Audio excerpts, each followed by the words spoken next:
로마서 8장. 성령께서 주시는 그리스도의 생명.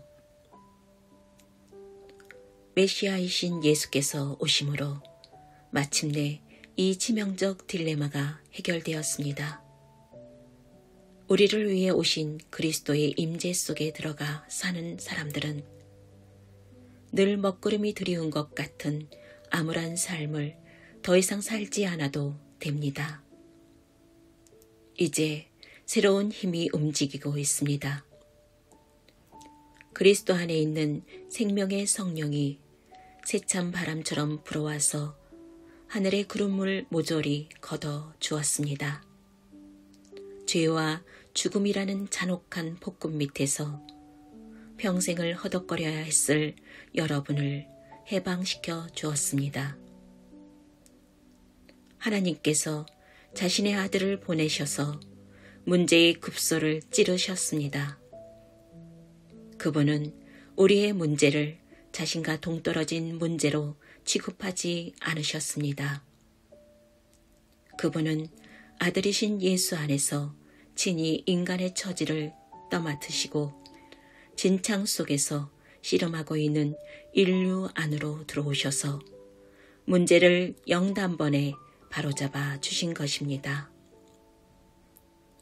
그동안 율법 조문은 이런 일을 해낼 수 없었는데 균열된 인간 본성으로 인해 그건 역시 허약해졌기 때문입니다.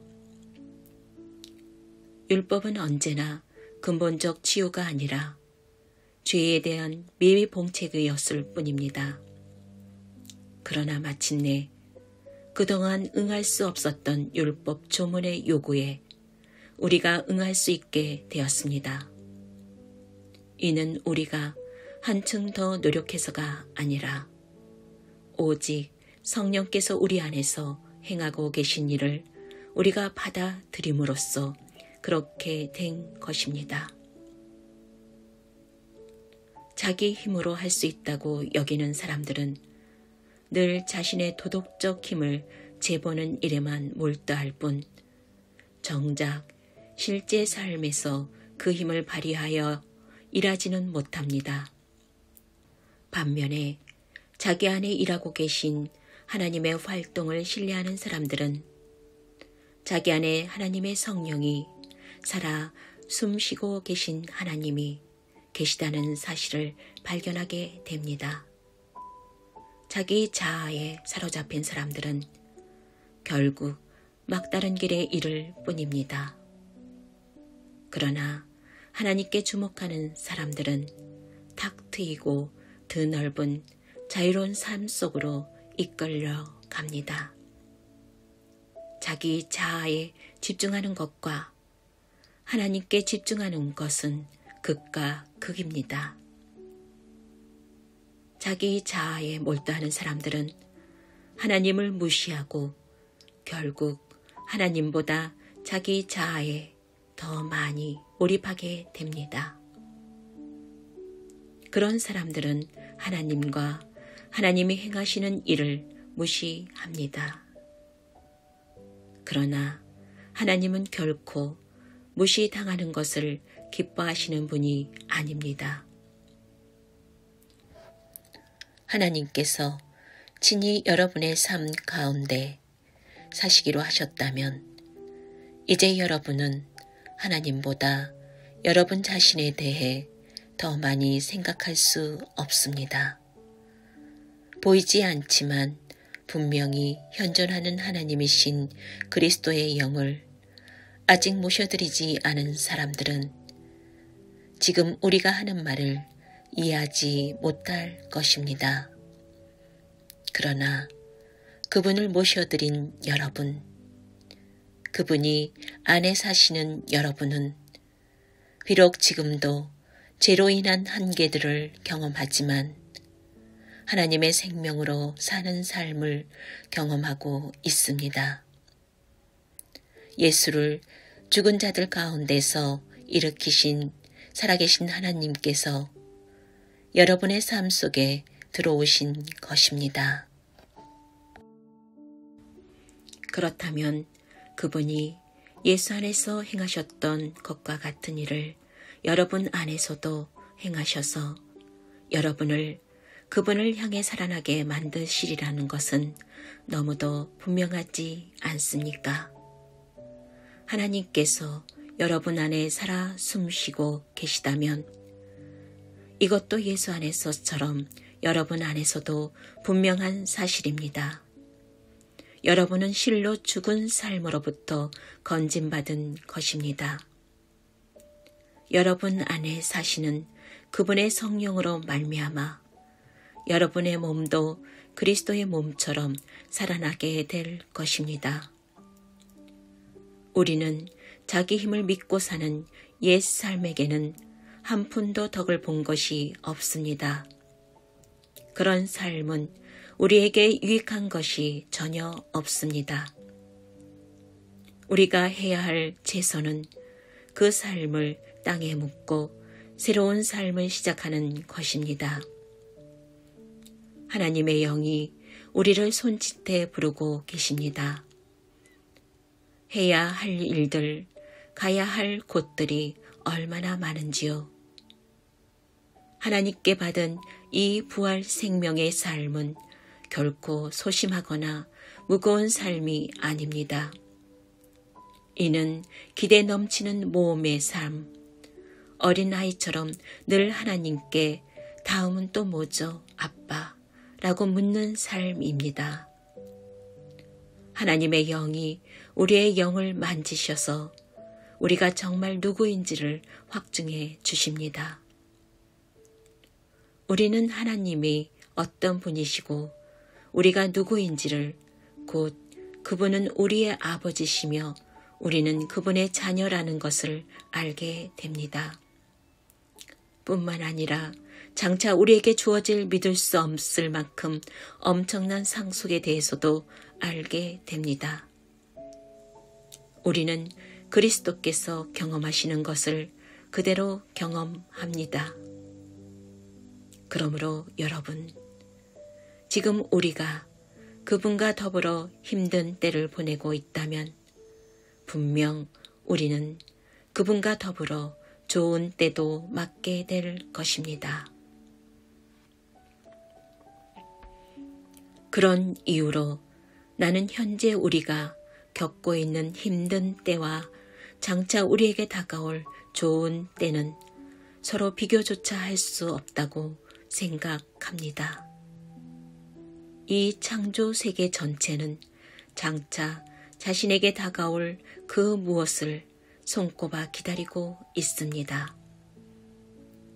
창조 세계 안에 모든 것이 얼마 동안 제어를 당하고 있습니다.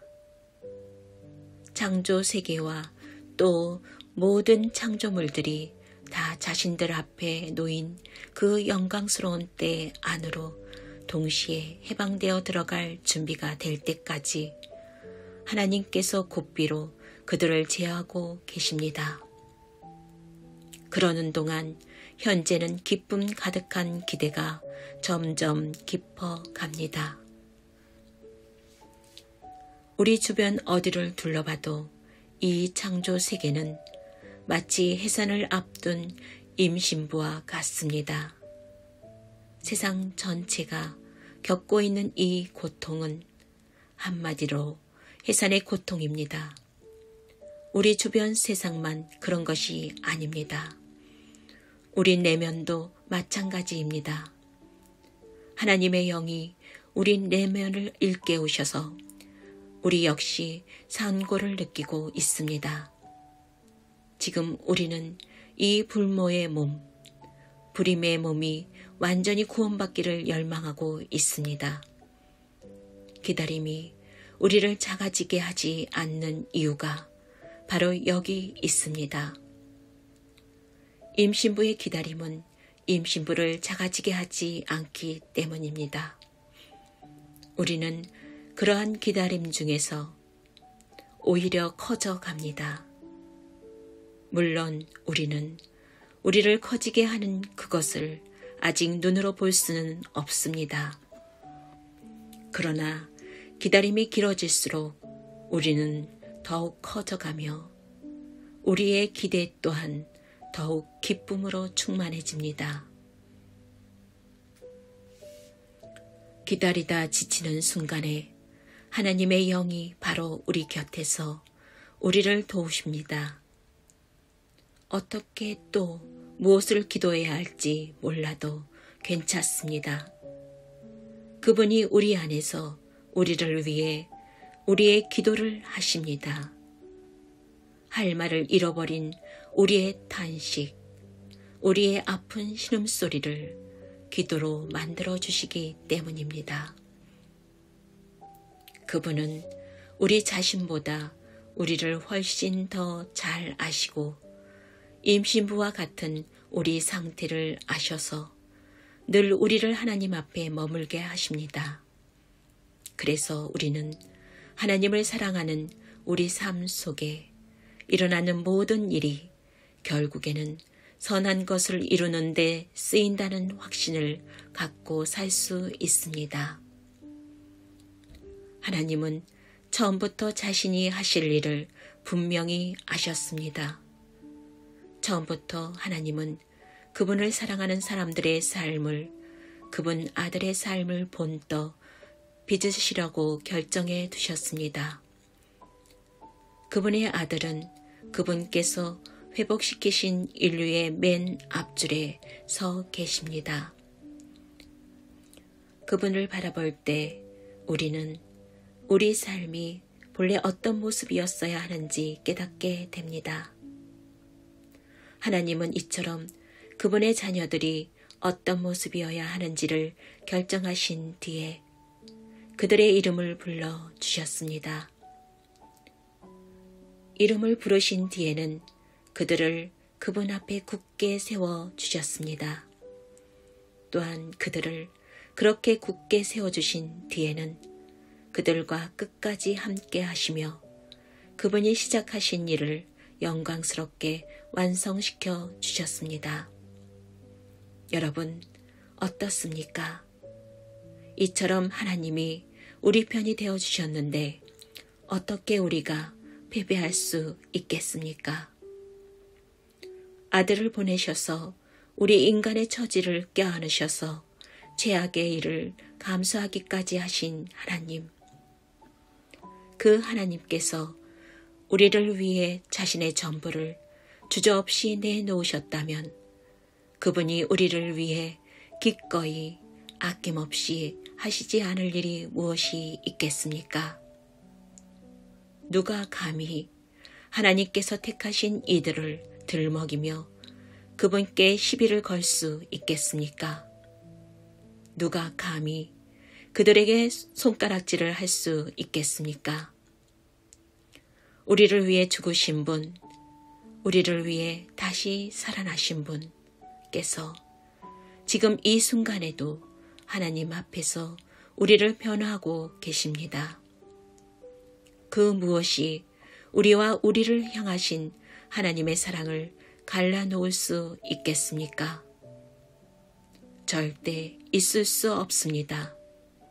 고생도, 난간도, 증오도, 배고픔도, 노숙도, 위협도, 협박도, 심지어 성경에 나오는 죄악의 죄들도 마찬가지입니다.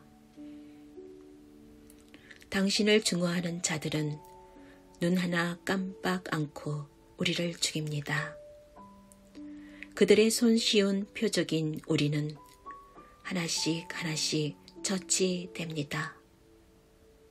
그 무엇도 우리를 동요시키지 못합니다. 예수께서 우리를 사랑하시기 때문입니다. 나는 절대적으로 확신합니다.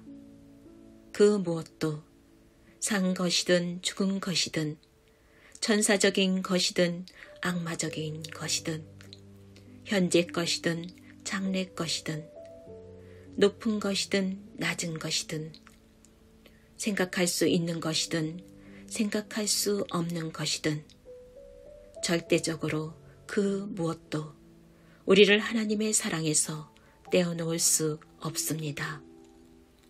우리 주 예수께서 우리를 꼭 품어안고 계시기 때문입니다.